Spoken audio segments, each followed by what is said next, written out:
আব্দুল্লাহ ইবনে আব্বাস রাদিয়াল্লাহু তাআলা আনহু বলেন, আতাইতুন নবী সাল্লাল্লাহু আলাইহি ওয়াসাল্লাম মায়ে জমজম দালবান বিমায়ে জমজম, আল্লাহ নবীর কাছে আমি জমজমের পানি নিয়ে আসলাম বালতিতে করে। ফাশার বা কায়েমান, তিনি দাঁড়িয়ে পান করলেন।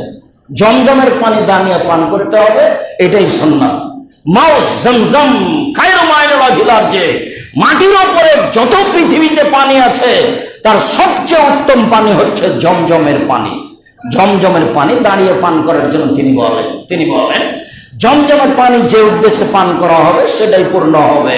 তিনি বলেন জমজমের পানি খাদ্যের খাদ্য, রোগের আরোগ্য, এ কথা বলেন। জমজমের পানি নিজে তিনি দাঁড়িয়ে খেয়েছেন, অত্র হাদিসে প্রমাণ হয়। না রাসূলুল্লাহ আলাইহিস সালাম আলাইহিস একেবারে বড় বোতল, একেবারে পাত্র উল্টিয়ে মুখে লাগিয়ে পান করতে আল্লাহ রাসূল নিষেধ করেছেন, যা আপনি শেষ করতে পারবেন না। তাহলে বড় বোতল মুখে লাগিয়ে পান করা হবে না, সেটা গিলাসে নিতে হবে। তিনি এইভাবে নিষেধ করেছেন খাওয়া পান করার বিষয়ে। খাওয়া শেষে দস্তরখান উঠালে তিনি বলতেন আলহামদুলিল্লাহ হামদান কাসিরান তাইয়িবান মুবারাকান ফি গায়রা মাকফিন ওয়ালা মুআদ্দাইন ওয়ালা মুস্তাগনান আনহু রাব্বানা। বুখারী মুসলিম। আল্লাহর খুব প্রশংসা, মঙ্গলময় বরকতময় প্রশংসা। এই খাদ্য যা পরিত্যাগ করা যায় না, এই খাদ্য যার অন্বেষণ ত্যাগ করা যায় না, এই খাদ্য যাতে থেকে বিমুখ হওয়া যায় না, এই খাদ্য, যে খাদ্য খেয়ে এই দোয়া পড়লাম আলহামদুলিল্লাহ হামদান কাসিরান তাইয়িবান মুবারাকান ফি গায়রা মাকফিন ওয়ালা মুআদ্দাইন ওয়ালা মুস্তাগনান আনহু রাব্বানা।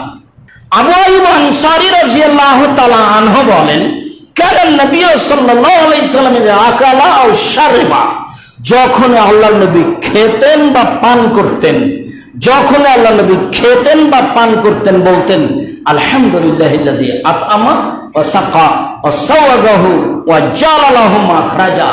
সে আল্লাহর প্রশংসা যে আল্লাহ খাওয়ালো, পান করালো, সুন্দরভাবে পেশাব পায়খানা হিসাবে বের করে দিল, সে আল্লাহর প্রশংসা।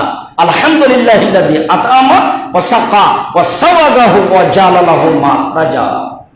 আবু হুরায়রা রাদিয়াল্লাহু তাআলা আনহু বলেন, কানা নবী সাল্লাল্লাহু আলাইহি সাল্লাম কালা, আল্লাহ রাসূল বলেছেন মানা কালা তাআমান, যে ব্যক্তি যে কোনো খাদ্য খেলো, যে কোনো খাদ্য, ফলমূল হোক, ভাত পানি হোক, রুটি হোক, যে কোনো খাদ্য মুখে দিল, মুখে দেওয়ার পরে শেষে বলল আলহামদুলিল্লাহিল্লাযী আত'আমা হাযা তা'আম, সে আল্লাহর প্রশংসা যে আল্লাহ আমাকে এই খাদ্য খাওয়ালো, ওয়ারাযাকানি হে, এবং আমাকে রুজি হিসেবে দিল, মিন গায়রি হাওলিন মিন্নি ওয়ালা কুওয়া, যাতে আমার বাহ্যিক ভাবে কোনো ক্ষমতা নেই, আন্তরিক ভাবেও কোনো ক্ষমতা নেই, আমি নিজস্ব ক্ষমতা দিয়ে এ খাদ্য খাইনি, সে আল্লাহর প্রশংসা।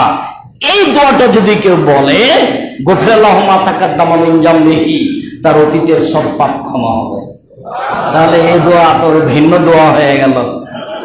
অন্যান্য দোয়ার সাথে তো শেষে এরকম নেই, এই দোয়ার সাথে আছে দোয়াটি আলহামদুলিল্লাহিল্লাযী আত'আমানি হাযা তা'আম ওয়া রাযাকানিহি মিন গায়রি হাওলিন মিন্নি ওয়ালা কুওয়া। এই দোয়া যে পড়লো খাওয়া পান করার শেষে, তার অতীতের সব পাপ ক্ষমা।